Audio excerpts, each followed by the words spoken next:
Welcome friends and welcome back to Katie's Camp Kitchen. Today is part 2 of induction cooking with a small portable power station and portable induction cooktop. We'll be cooking salmon and veggies, boiling water, and making hummingbird nectar, and cooking hamburgers, and we'll have the graphs at the end.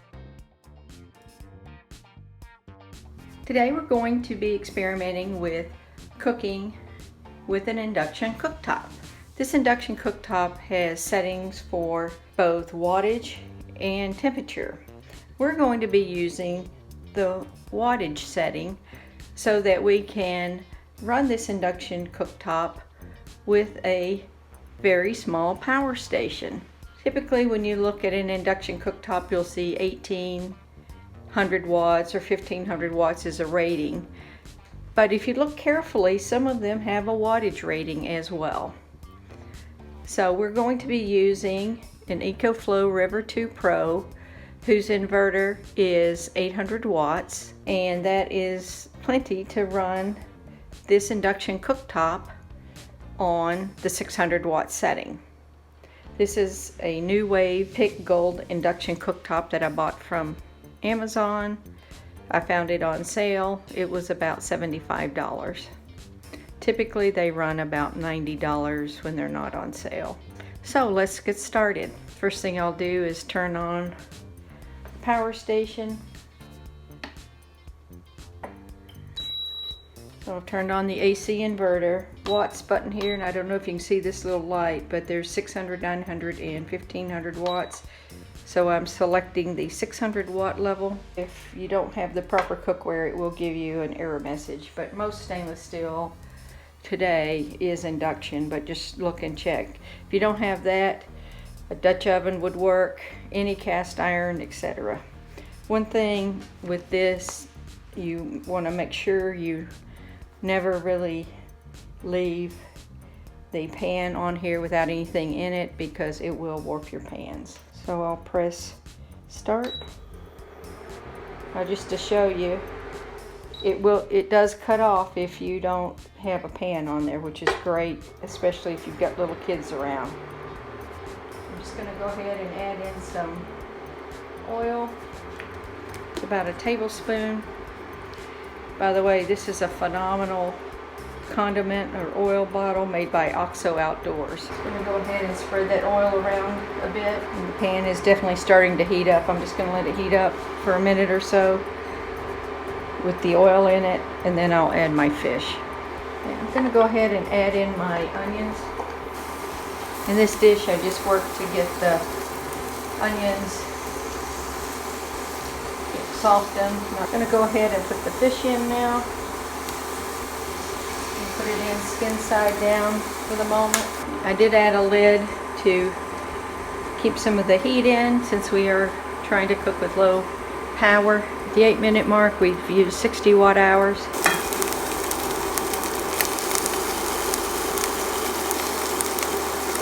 The edges are starting to get a little bit white on the bottom. I'm going to go ahead and add in the vegetables. Got some cauliflower that I had previously cooked, some raw broccoli. I have some red seedless grapes. Added just a couple of tablespoons of water. Just going to squeeze some lemon on here. So far we're at 12 minutes. The water that I put in there is boiling after just a minute or so. And you can see the steam up on this glass top. Okay, we are at 555 watts, 4.7 amps. So I'm going to check the fish now. See that it's white on the top. I'm going to go ahead and flip this fish.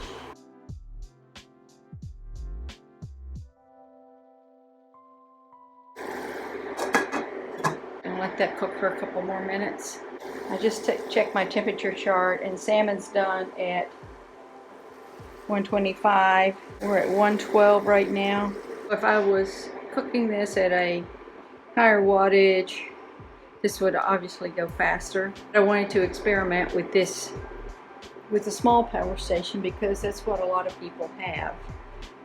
And I wanted to see if I could cook this salmon with a small power station.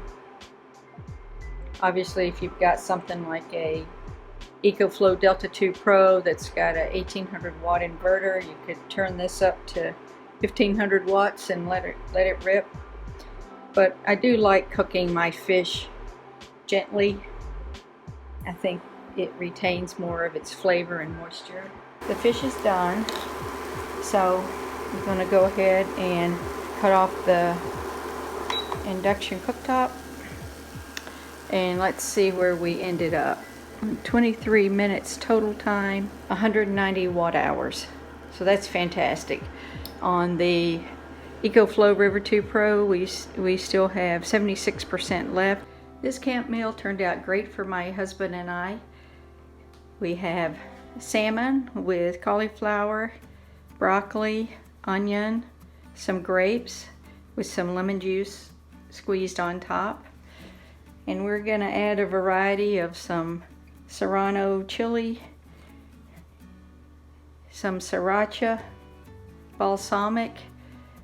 This would also be great with horseradish, cocktail sauce, some butter, some buttered cracker crumbs, etc. So now, let's eat. I'm going to add some sriracha to mine.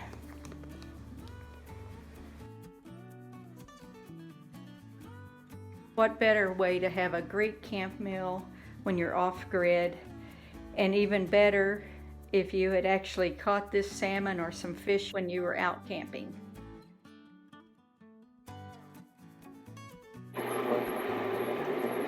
Minutes, 210 degrees. We've used 120 watt hours. I'm going to go ahead and add the sugar in now.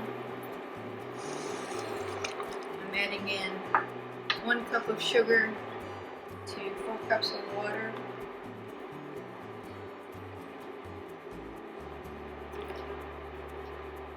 Just going to stir the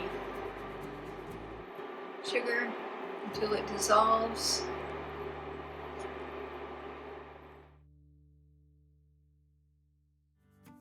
Today we're going to make a couple of hamburgers using an induction cooktop and a portable power station.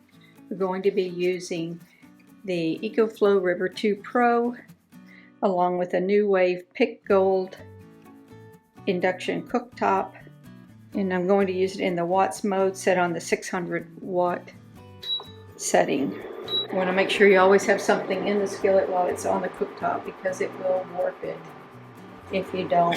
So we're just going to heat up that oil for just a minute or so.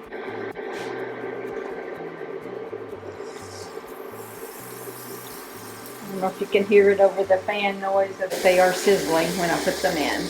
Here we are at 525 watts there, and 541 here, and we're at the 3.5 minute mark.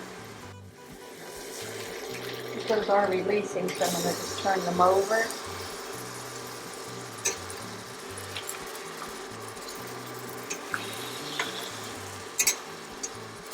One of the nice things about using an induction cooktop and the portable power station is that you can cook anywhere with this. So we use this while we're camping outside or inside because we don't have an open flame. We've used 77 watt hours so far at the 8 minute mark. If I had a power station with a larger inverter, I could definitely cook this faster, but I think this is cooking at a fine rate. And if you are a camper and or someone that lives off grid or just likes to play around with these things, it is nice to have the option to use a smaller power station. I have been able to successfully use this with a 600 watt inverter. I've used it with an EB3A from Bluetti.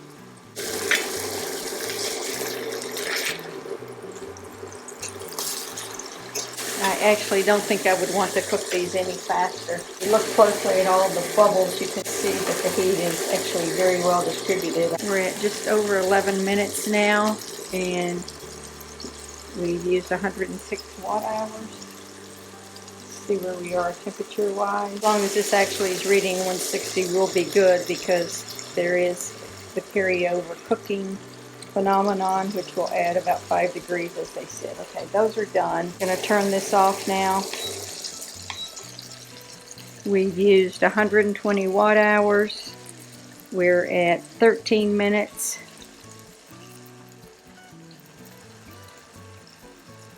And this was about to click over here, but this is the more accurate one. 120 watt hours. I think that's awesome. Okay, I did leave just a little bit of the hamburger oil in there. Let's get this going again. And we're starting at 16 minutes. I'm just going to put this bun in here. If we were out camping, we would definitely be running the solar panels with this and recharging as we are cooking. Probably hard to tell, but these are definitely lightly toasted, which is the way we like them. So we'll go ahead and cut this off.